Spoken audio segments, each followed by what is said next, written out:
तंत्र के शास्त्र की भाषा, हिंदी भाषा राष्ट्र की भाषा, प्रजातंत्र के शास्त्र की भाषा, देवनागरी लिपि में भाषा, जन जन के मन की अभिलाषा। हिंदी भाषा राष्ट्र की भाषा, प्रजातंत्र के शास्त्र की भाषा। हेलो बच्चों, मैं रहीमुनिसा इस बार आपके लिए लाई हूँ एक नया पाठ मेरा बचपन। बच्चों, बचपन की यादें बहुत प्यारी होती हैं जो कभी नहीं भूली जाती। इन यादों को हम संजो कर रखते हैं, पर कुछ लोग इन यादों को लिख कर भी रखते हैं। अपने जीवन की घटनाओं को, अपने जीवन की यादों को लिख कर रखना भी गद्य पाठ की एक विधा है। तो मेरा बचपन जानने से पहले हम देखते हैं पाठ की विधा। मेरा बचपन पाठ का आशय या उद्देश्य, लेखक परिचय, कठिन शब्दार्थ, पाठ का सारांश तथा अंत में देखेंगे पाठ के प्रश्नोत्तरों का विश्लेषण। तो ठीक है, आगे बढ़ते हैं। पाठ का नाम है मेरा बचपन। मेरा बचपन पाठ की विधा।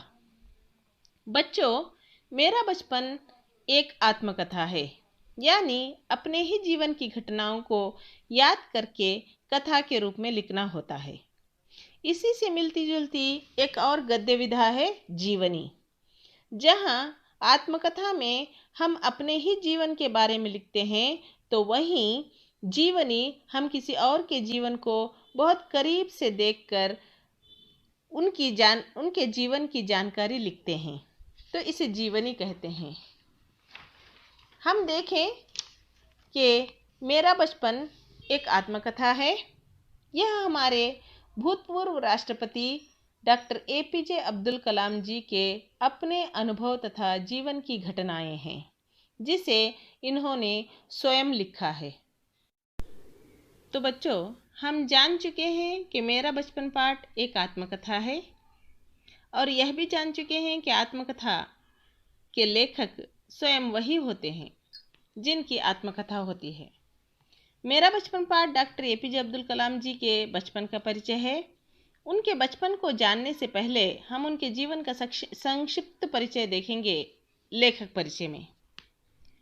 डॉक्टर APJ अब्दुल कलाम जी का जन्म 15 अक्टूबर 1931 में मद्रास राज्य के रामेश्वरम कस्बे में हुआ।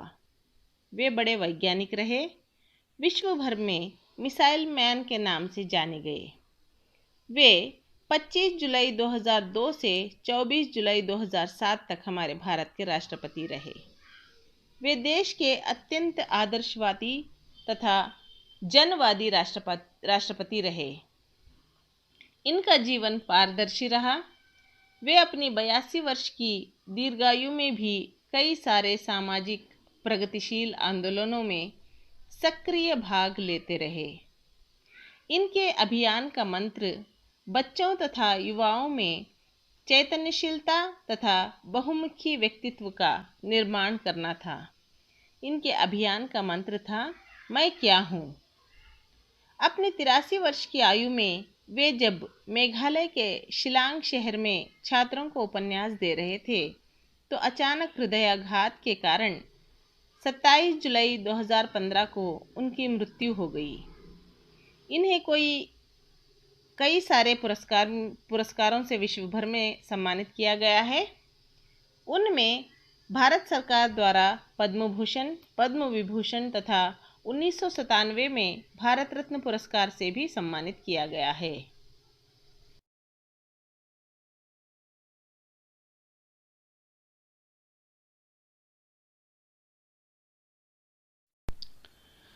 बच्चों, पाठ को समझने के लिए शब्दार्थ को समझना बहुत आवश्यक होता है।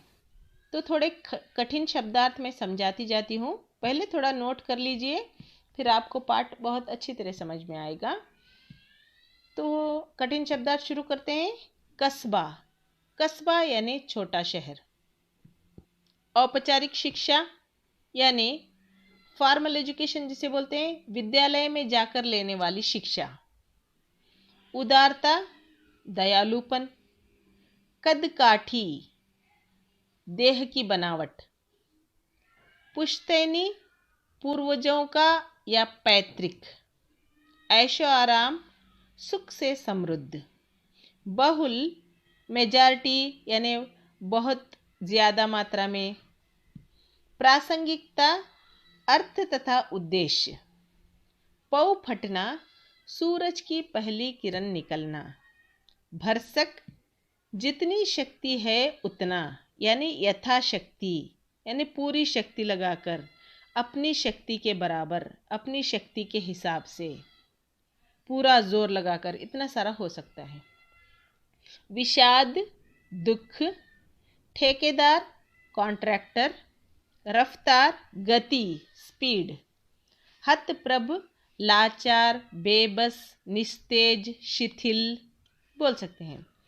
अंतरंग मित्र बहुत गहरा दोस्त, बहुत स्पेशल दोस्त, बेस्ट फ्रेंड जिसको बोलते हैं ना, अंतरंग मित्र। रेतीले तट बालू का किनारा। प्रसंगवश प्रसंग के चलते यानी कि कोई घटना चल रही है, वो घटना के चलते, यह भी बताते चले, ऐसे बोलते हैं ना, प्रसंगवश प्रसंग के चलते। खोज अन्वेषण। दुर्लभ मुश्किल से मिलने वाली। अक्सर बहुतेरे। वितरक वितरण करने वाला या बांटने वाला। उपलब्धि प्राप्ति। इतने मैंने कहे हैं और कुछ कठिन शब्दार्थ बुक में भी दिए हैं, आप देख लो बच्चों। इन शब्दों को थोड़ा जानने से हमें पाठ को समझना आसान हो। तो अब आगे बढ़ते हैं पाठ का सारांश। तो बच्चों हम देखते हैं मेरा बचपन आत्मकथा को अत्यंत सरल सरस शैली में। पाठ की शुरुआत कलाम जी के जन्म से शुरू होती है। वे कहते हैं कि उनका जन्म मद्रास राज्य, जो अब तमिलनाडु कहलाता है, मद्रास राज्य के एक छोटे से कस्बे यानी छोटे से शहर में, रामेश्वरम जिसका नाम है, छोटे से कस्बे रामेश्वरम में हुआ। पिता का नाम जैनुल आबदीन तथा माता का नाम आशियम्मा था। कलाम जी कहते हैं कि इनके पिताजी बहुत धनी तथा अधिक शिक्षित ना होने पर भी बुद्धिमान व्यक्ति थे, अर्थात दयालु, दूसरों के दुख दर्द को समझने वाले व्यक्ति थे। और माता आशियम्मा एक आदर्श जीवन संगिनी थी। जैनुल आबदीन और आशियम्मा आदर्श दंपति थे। आगे कलाम जी कहते हैं कि वे लंबे चौड़े व सुंदर माता पिता के साधारण से बच्चे थे। कलाम जी बचपन में अपने पुश्तैनी मकान में रहते थे। पुश्तैनी यानी पूर्वजों का बाप दादा से मिला हुआ, तो पुश्तैनी मकान में रहते थे। इनका घर रामेश्वरम की मस्जिद वाली गली में था, जो चूने और पत्थर से बना था। कलाम जी कहते हैं उनके पिताजी एक आडंबरहीन व्यक्ति थे। सभी अनावश्यक तथा ऐशो आराम की चीज़ों से दूर रहते थे। बच्चों, यहाँ आडंबरहीन का अर्थ समझाना चाहूँगी। आडंबरहीन यानी उनमें दिखावा या फिर ऐशो आराम या फिर बहुत ही लोगों को दिखाने के लिए सब कुछ करना उन्हें पसंद नहीं था, यानी बहुत साधारण व्यक्ति थे। पर घर में आवश्यक चीज़ें समुचित मात्रा में उपलब्ध थी, यानी जो आवश्यक चीज़ें होती हैं, जितनी चीज़ें चाहिए जीवन के लिए बहुत ही आवश्यक होती हैं, वो सारी चीज़ें उपलब्ध थी। इसी कारण कलाम जी का बचपन बहुत ही निश्चिंतता से गुजरा। कलाम जी कहते हैं भावनात्मक रूप से भी और भौतिक रूप से भी मेरा जीवन बहुत निश्चिंतता से गुजरा। क्योंकि भावनात्मक रूप से क्योंकि इनके माता पिता दोनों आदर्श माता पिता थे, और भौतिक रूप से इसलिए निश्चिंत गुजरा क्योंकि इनके घर में सारी आवश्यकतानुसार चीज़ें मौजूद। कलाम जी आगे कहते हैं कि वे अक्सर अपनी माँ की रसोई में ही नीचे बैठकर खाना खाते थे। उनकी माँ उन्हें केले के पत्ते पर चावल और सुगंधित सांभर डालती और साथ में घर का बना अचार तथा ताज़ी नारियल की चटनी भी देती। बच्चों, ये सवाल कई मर्तबा ये प्रश्न आया है कि आशियम्मा उन्हें खाने के लिए क्या देती। आगे कहते हैं कि रामेश्वरम में प्रतिष्ठित शिव मंदिर है, जो तीर्थ स्थल है। कलाम जी के घर से पैदल 10 मिनट का रास्ता था। वे लोग जहाँ रहते थे वो मुस्लिम बहुल इलाका था, यानी वहाँ पे मुस्लिम्स बहुतेरे रहते थे, यानी मुस्लिम मेजॉरिटी का इलाका था। और वहाँ हिंदू हिंदू घर भी थे, लेकिन वहाँ हिंदू मुस्लिम सब मिलजुल कर रहते थे, कोई भेदभाव न। पक्षी लक्ष्मण शास्त्री जो शिव मंदिर के पुजारी थे, कलाम जी के पिताजी उनके बहुत अच्छे मित्र थे। यहाँ पर अभिन्न मित्र का शब्द प्रयोग किया है बच्चों, अर्थात उन दोनों में बड़ी गहरी दोस्ती थी। भिन्न यानी भिन्न करना यानी अलग करना, अभिन्न करना जिसे अलग ना, जिन्हें अलग ना कर सके, यानी बहुत ही खास दोस्त, बेस्ट फ्रेंड। यानी पक्षी लक्ष्मण शास्त्री और अब्दुल कलाम जी के पिताजी बहुत ही गहरे मित्र थे। दोनों में धर्म को लेकर आध्यात्मिक चर्चा होती थी। कलाम जी जब थोड़े बड़े हुए तो उन्होंने अपने पिताजी से नमाज की प्रासंगिकता के बारे में पूछा, यानी नमाज हम क्यों पढ़ते हैं, इसका क्या उद्देश्य है। प्रासंगिकता यानी इसका उद्देश्य, इसके नैजत्व, क्यों पढ़ते हैं, क्या है, ऐसे उन्होंने उसकी प्रासंगिकता के बारे में पूछा। तब उनके पिताजी ने बताया कि जब तुम नमाज पढ़ते हो तो तुम पूरे ब्रह्मांड का एक हिस्सा बन जाते हो, अर्थात सांसारिक बंधनों से मुक्त होकर भेदभाव से दूर केवल सृष्टि का एक अंग बन जाते हो, जो मनुष्य और भगवान के मध्य दूरी को कम करता है। यानी नमाज हमें भगवान और यानी अल्लाह और हमारे बीच का संबंध मजबूत करता है। उस समय हमारे अंदर कोई भी बड़ा छोटा ऐसा कोई भेदभाव, अमीर गरीब ऐसा कोई भेदभाव नहीं रहता। सारे भेदभावों से परे हम केवल उस भगवान के भक्त बन के नमाज पढ़ते हैं। ऐसा उनके पिताजी ने उन्हें नमाज की प्रासंगिकता के बारे में समझा। कलाम जी आगे कहते हैं कि उनके पिताजी की दिनचर्या यानी डेली रूटीन वर्क, जो हम लोग सुबह उठ के अपना सारा काम करते हैं, ब्रश करना, मुंह धोना सब करते हैं, उनके 7 बजे उठते हैं, कोई 5 बजे उठते हैं। लेकिन कलाम जी कहते हैं कि उनके पिताजी की दिनचर्या के बारे में बताते हैं कि उनके पिताजी पौ फटने से पहले, यानी सूरज की पहली किरण निकलने से पहले, प्रातःकाल से पहले, पौ फटने से पहले, पौ फटना यानी सूरज की पहली किरण निकलना, पौ फटने से पहले शुरू हो जाता था। नमाज के बाद 4 मील चलकर उनके नारियल के बगीचे से दर्जन भर नारियल कंधे पर लाते, फिर बाद में उनका नाश्ता। कलाम जी कहते हैं कि उन्होंने उनके वैज्ञानिक तथा प्रौद्योगिक जीवन में अपने पिताजी के आदर्शों का अनुसरण किया। उन्होंने उन बुनियादी सत्यों को समझने का भरसक यानी पूरा प्रयास किया। भरसक यानी जितनी हमारी शक्ति हो उतना, भरसक अर्थात पूरा प्रयास किया, जो उनके पिताजी के उपदेशों का सार था। उनके द्वारा उन्होंने यह अनुभव किया कि कोई ऐसी दैवी शक्ति है जो मनुष्य को भ्रम, दुखों, विषाद, असफलता जैसी नकारात्मक भावों से छुटकारा दिलाती है तथा सही रास्ता दिखाती है। आगे कलाम जी कहते हैं कि जब उनके पिताजी ने लकड़ी की नौकाएं बनाने का काम शुरू किया, जो तीर्थयात्रियों को रामेश्वरम से धनुषकोटी तक लाने ले जाने का काम करते थे, तो उन्होंने एक स्थानीय ठेकेदार अहमद जलालुद्दीन के साथ साझेदारी कर ली, अर्थात पार्टनरशिप कर ली। बाद में अहमद जलालुद्दीन के साथ उनकी बड़ी बहन की शादी हो गई, यानी कलाम जी की बड़ी बहन की ज़ोहरा की उनसे शादी हो गई। कलाम जी कहते हैं कि वे लकड़ी की नौकाओं को आकार लेते हुए ध्यान से देखते थे, यानी बचपन से ही इनको किसी चीज़ में ध्यान लगाना, बहुत ही ध्यान से देखना आता था, जो एक वैज्ञानिक होने का गुण है। एक दिन समुद्र में तूफान आया और नौकाएं यात्रियों समेत भरी ट्रेन सब समुद्र में डूब गए। पाम्बन पुल भी टूट गया।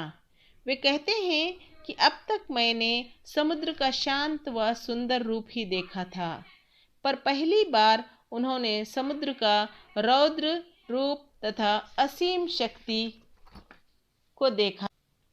वे कहते हैं कि अहमद जलालुद्दीन आयु में उनसे 15 वर्ष बड़े होने पर भी कलाम जी के अंतरंग मित्र थे, यानी बहुत गहरे मित्र थे।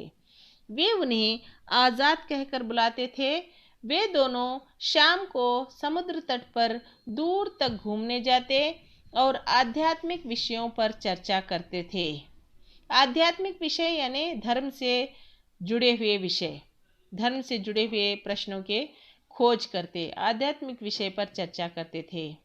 रामेश्वरम के उस पूरे इलाके में जलालुद्दीन ही थे जो अंग्रेजी लिख सकते थे और बाहरी ज्ञान भी उन्हीं को ज़्यादा था। जलालुद्दीन हमेशा कलाम जी को शिक्षित व्यक्तियों, वैज्ञानिक खोजों यानी इन्वेंशंस, साइंटिफिक इन्वेंशंस, वैज्ञानिक खोजों, समकालीन साहित्यकारों तथा चिकित्सा विज्ञान की उपलब्धियों के बारे में बताते थे। उन्हीं के कारण कलाम जी सीमित दायरे से निकलकर जगत को जाना। कलाम जी कहते हैं कि उनके बचपन में पुस्तकें दुर्लभ वस्तु थी, यानी बड़ी मुश्किल से मिलती थी, आसानी से नहीं मिलने वाली थी। पुस्तकें दुर्लभ वस्तु थी अर्थात मिलना कठिन था। उस समय उनके इलाके में एक पूर्व क्रांतिकारी STR मणिकम थे। उनका निजी यानी पर्सनल, अपना प्राइवेट निजी पुस्तकालय था। उन्होंने कलाम जी को किताबें पढ़ने और ले जाने की अनुमति दे रखी थी। दूसरे एक और व्यक्ति जिनका प्रभाव कलाम जी के जीवन पर पड़ा, उनका जिक्र करते हुए बताते हैं कि वे उनके चचेरे भाई शमसुद्दीन हैं, जो अखबारों के एकमात्र वितरक थे। रामेश्वरम में कुल 1000 अखबार की प्रतियां स्टेशन पर आती थीं। इस अखबार एजेंसी को वे अकेले ही चलाते थे। कलाम जी यह बताना चाहते हैं कि इनकी कार्य तत्परता, कर्तव्य निष्ठा तथा सजगता भी कलाम जी के जीवन पर प्रभावकारी रही। पाठ के अंत में हमें कलाम जी अपने बचपन की मित्रता का परिचय देते हुए कहते हैं कि बचपन में उनके 3 पक्के दोस्त थे, बेस्ट फ्रेंड्स, रामानंद शास्त्री, अरविंदन और शिव प्रकाश। तीनों ब्राह्मण परिवार से थे। रामानंद शास्त्री तो उनके पिता के अभिन्न मित्र पक्षी लक्ष्मण शास्त्री का बेटा था। कलाम जी अंत में एकता का संदेश देते हुए कहते हैं कि हम दोस्तों में अलग अलग धर्म पालन पोषण, पढ़ाई लिखाई को लेकर कभी भेदभाव नहीं आया। तो बच्चों, ये था कलाम जी का बचपन। मैं अंत में एक और बात बताना चाहती हूँ कि आप लोगों के पाठ्यपुस्तक में महान व्यक्तियों की जीवनियों को क्यों रखा जाता है? क्योंकि इनके व्यक्तित्व का प्रभाव बच्चों के जीवन पर हो, बच्चों के व्यक्तित्व का विकास हो। क्योंकि आज के बच्चे कल के जिम्मेदार नागरिक बनते हैं।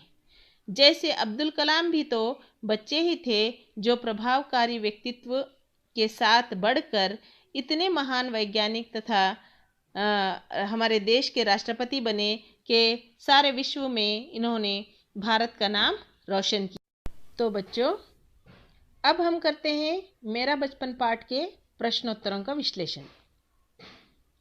सबसे पहले देखते हैं मुख्य प्रश्न 1। एक वाक्य में उत्तर लिखिए। तो पहला प्रश्न है, अब्दुल कलाम जी का जन्म कहाँ हुआ? उत्तर है, अब्दुल कलाम जी का जन्म मद्रास राज्य, तमिलनाडु के रामेश्वरम कस्बे में हुआ। दूसरा प्रश्न, अब्दुल कलाम जी बचपन में किस घर में रहते थे? उत्तर होगा, अब्दुल कलाम जी बचपन में अपने पुश्तैनी घर में रहते थे। ये प्रश्न कई बार पूछा गया है बच्चों। तीसरा प्रश्न है, अब्दुल कलाम जी के बचपन में दुर्लभ वस्तु क्या थी, यानी ना मिलने वाली वस्तु क्या थी। उत्तर होगा अब्दुल कलाम जी के बचपन में किताबें दुर्लभ वस्तु थी। चौथा प्रश्न है, जैनुल आबदीन ने कौन सा काम शुरू किया। उत्तर है जैनुल आबदीन ने लकड़ी की नावें बनाने का काम शुरू किया। पांचवा प्रश्न है, अब्दुल कलाम जी के चचेरे भाई कौन थे। ये प्रश्न भी पूछा गया बच्चों कई बार। उत्तर है अब्दुल कलाम जी के चचेरे भाई शमसुद्दीन थे।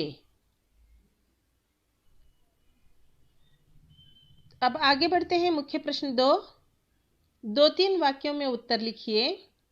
पहला प्रश्न है, अब्दुल कलाम का बचपन बहुत ही निश्चिंतता और सादगी में बीतने के कारण लिखिए।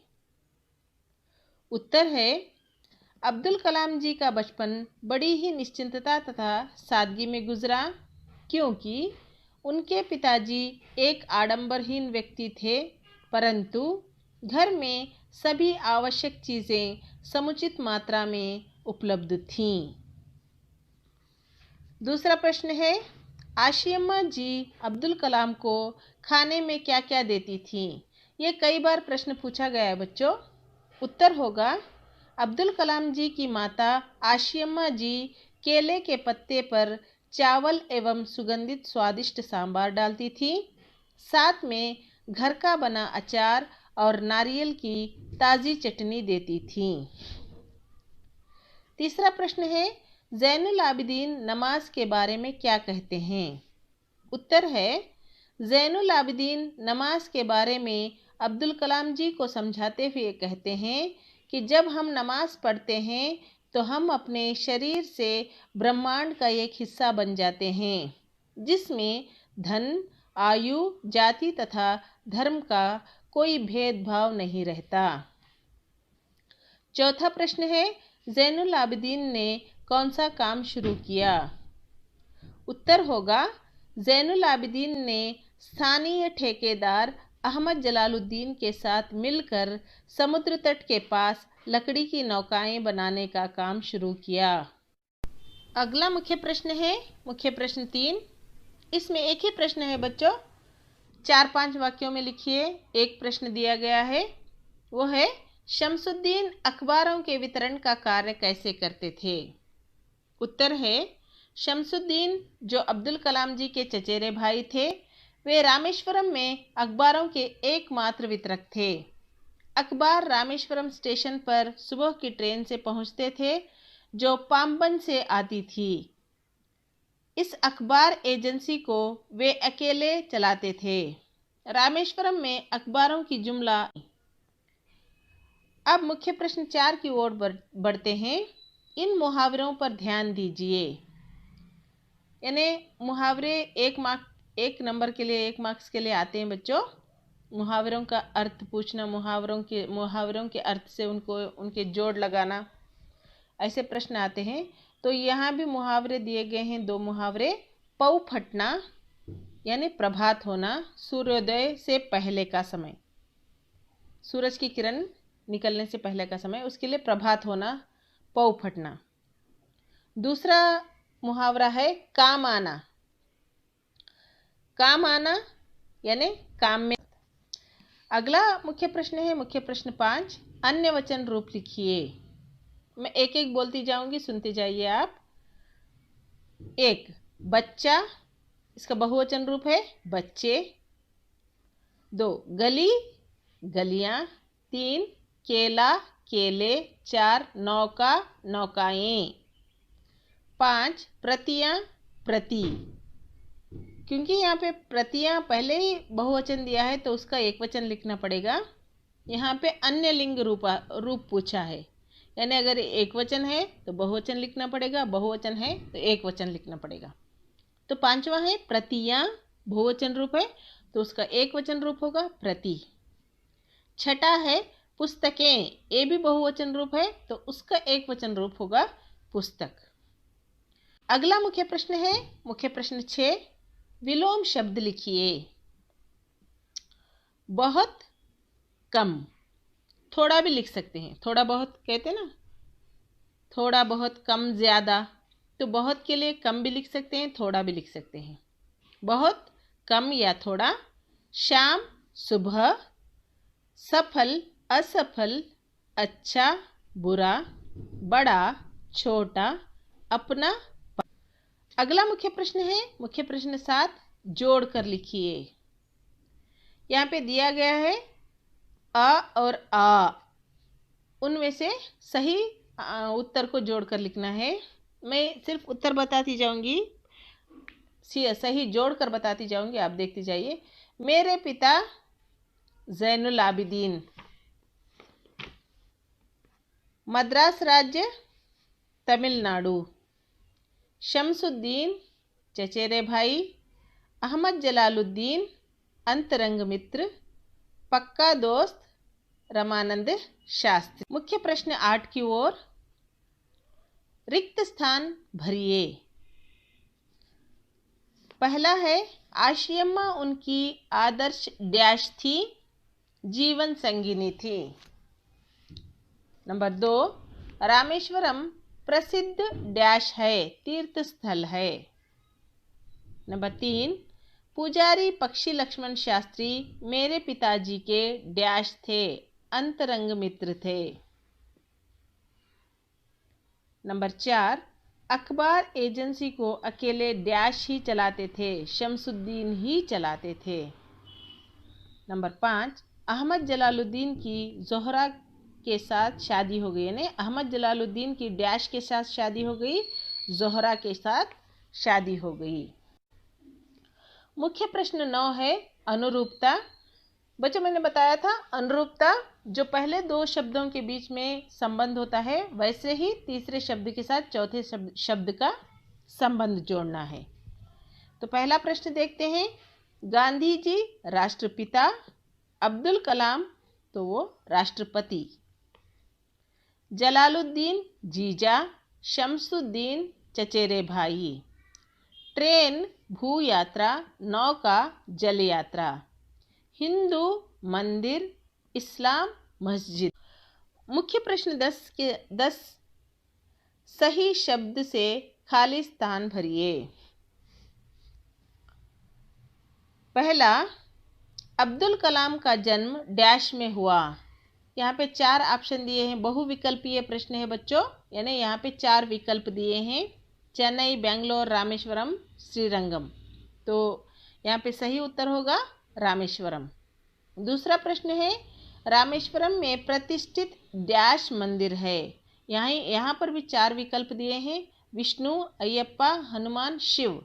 तो सही उत्तर होगा शिव मंदिर। तीसरा प्रश्न है, जैनुल आबिदीन की दिनचर्या डैश के पहले शुरू होती थी। उत्तर है, यहाँ पे 4 विकल्प दिए हैं, पहले पौ फटने, सूर्यास्त, दोपहर, शाम। पौ फटने के पहले, सही उत्तर होगा पौ फटने के पहले। चौथा प्रश्न है, अहमद जलालुद्दीन अब्दुल कलाम को डैश कहकर पुकारा करते थे। यहाँ पे भी 4 विकल्प हैं, अब्दुल, आज़ाद, राष्ट्रवादी, कलाम। तो सही उत्तर होगा आज़ाद। अगला मुख्य प्रश्न है मुख्य प्रश्न 11, वाक्यों में प्रयोग कीजिए। पहला है जीवन संगिनी। वाक्य बनाएंगे, आशियम्मा एक आदर्श जीवन संगिनी थी। दूसरा प्रश्न है पुश्तैनी। अब्दुल कलाम अपने पुश्तैनी मकान में रहते थे। तीसरा प्रश्न है प्रसिद्ध। ताजमहल विश्व भर में प्रसिद्ध है। चौथा प्रश्न है दिनचर्या। बच्चों में दिनचर्या लिखना अच्छी आदत है।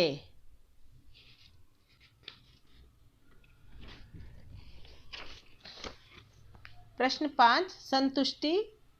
जितना है उसी में संतुष्टि पाना जीवन को सार्थक बनाता है। आखिरी मुख्य प्रश्न है मुख्य प्रश्न 12, पर्यायवाची शब्द लिखिए। पर्यायवाची शब्द यानी उसके बदले में जो बोला जाए वो शब्द, अर्थ का मतलब आता है।